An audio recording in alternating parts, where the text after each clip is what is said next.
Most people think they already know the story behind the world's most haunted dolls. They imagine movie props, creepy legends, maybe a few exaggerated ghost stories told to scare tourists.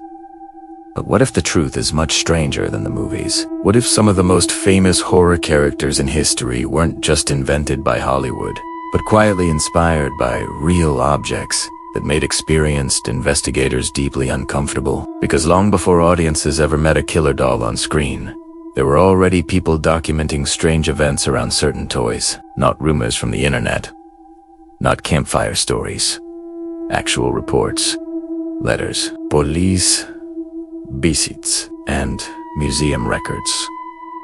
And once you start looking at those cases closely, something unsettling begins to appear. The dolls that inspired some of the most famous horror stories weren't just creepy decorations. They were objects people insisted were watching them, moving, or somehow influencing the people around them. The most disturbing part isn't whether those claims are true. It's how many people, in completely different places and decades, described almost the exact same experiences. If you enjoy real-life horror deep dives like this, make sure you resubscribe so you don't miss what's coming next. Because tonight, we're gonna look at the real stories behind some of the world's most infamous dolls and the uncomfortable questions they left behind. Most people remember the first time they saw Chucky, a small plastic doll with bright red hair, sitting harmlessly in a child's bedroom.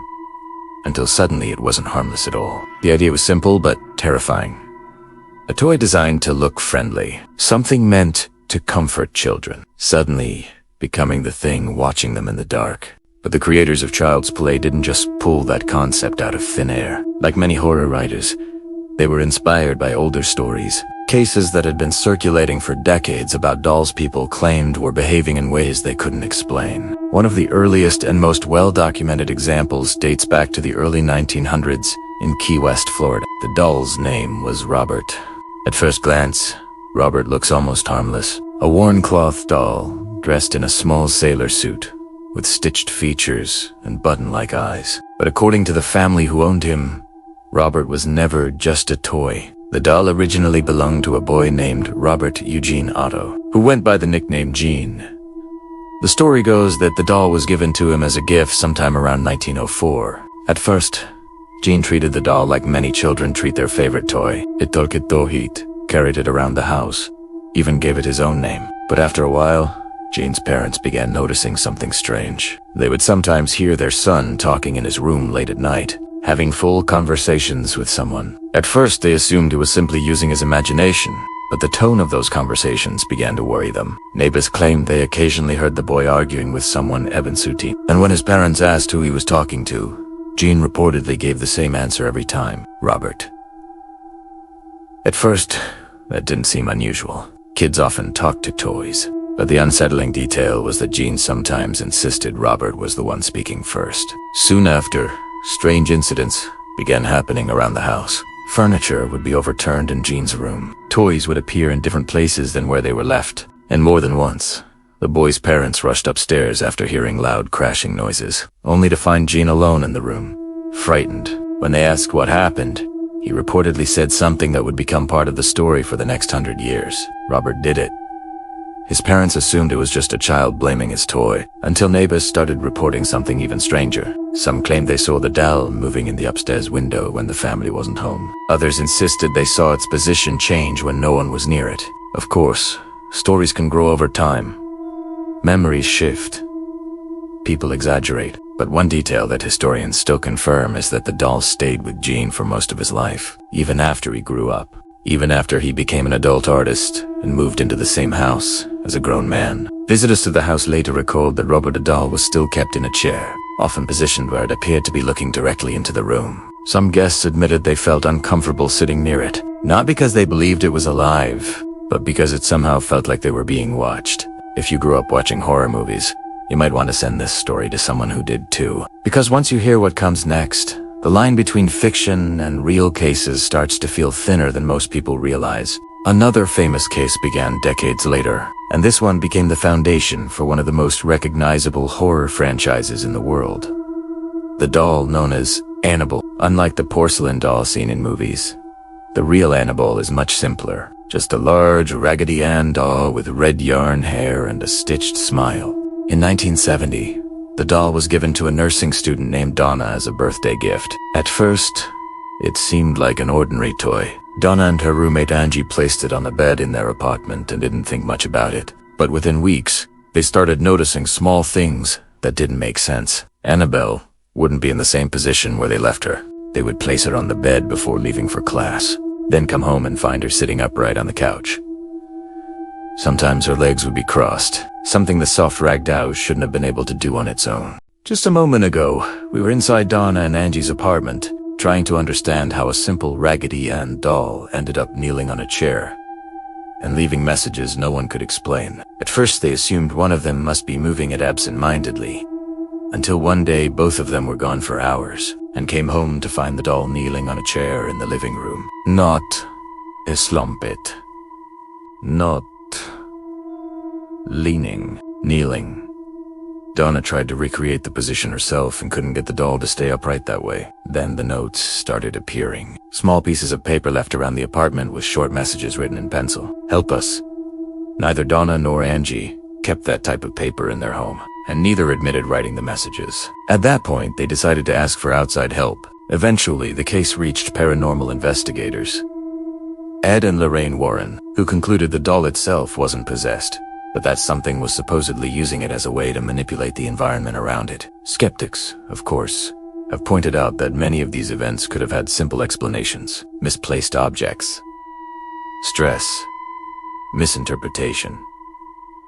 And that's important to remember. But even investigators who approached the case cautiously admitted that the experiences described by Donna and her roommate were extremely detailed and strangely consistent over time. Today, the doll sits locked inside a glass case at the Warren Occult Museum in Connecticut. Visitors who've seen it in person often say the same thing. It doesn't look frightening, but standing near it feels strange. Maybe that reaction comes from knowing the stories, or maybe it's something else entirely. But the truth is, cases like Robert and Annabelle share a pattern that shows up again and again in historical records. The object itself is usually simple, sometimes even childish. But the people who lived with those objects slowly began describing the same sequence of events.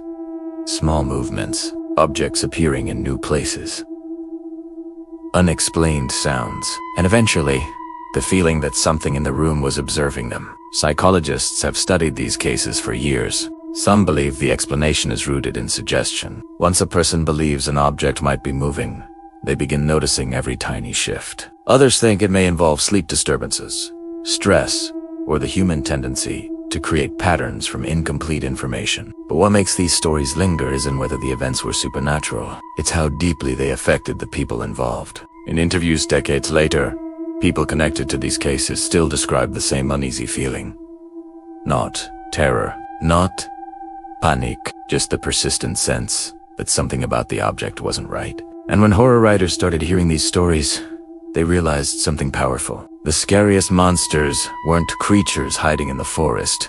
They were ordinary things, sitting quietly in places where they didn't belong. That idea eventually helped shape characters like Chucky, a doll that doesn't look threatening at first, a toy meant for children. Something familiar, until the moment it isn't. But here's the question that keeps historians and skeptics equally curious. Why do these stories keep appearing in different places, decades apart, with such similar details? A child talking to a doll that seems to answer back. A toy moving when no one is around. A harmless object slowly becoming the center of strange activity inside a home. Maybe every case has a logical explanation. Memory errors, coincidences, people unintentionally reinforcing each other's fears. Or maybe something else is happening. Something less dramatic than possession, but still difficult to explain. Because when investigators revisit the records behind these stories, one detail keeps in many of these homes, the first person to notice something strange wasn't an adult, it was a child. And children often describe the same unsettling thing. Not that the doll moved, but that it was watching them. So now the question shifts slightly. Not whether haunted dolls exist, but why so many people across different generations felt the same quiet unease around certain objects. If you had one of those toys growing up, the kind that always seemed to be facing you no matter where you sat in the room, You probably know the feeling. And maybe that's why these stories never really disappear, because deep down, most of us remember what it felt like to wake up in the middle of the night. Glance across the room, and notice a toy sitting exactly where we left it, perfectly still. Perfectly harmless. At least, that's what we hope. So I'm curious what you think. Do you believe cases like Robert and Annabelle were just misunderstandings that slowly turned into legends? Or do you think there's something about certain objects that can quietly influence the people around them? Let me know your thoughts in the comments. And if you want more real horror investigations like this one, make sure you're subscribed. Because some of the strangest true stories are the ones that never fully get explained.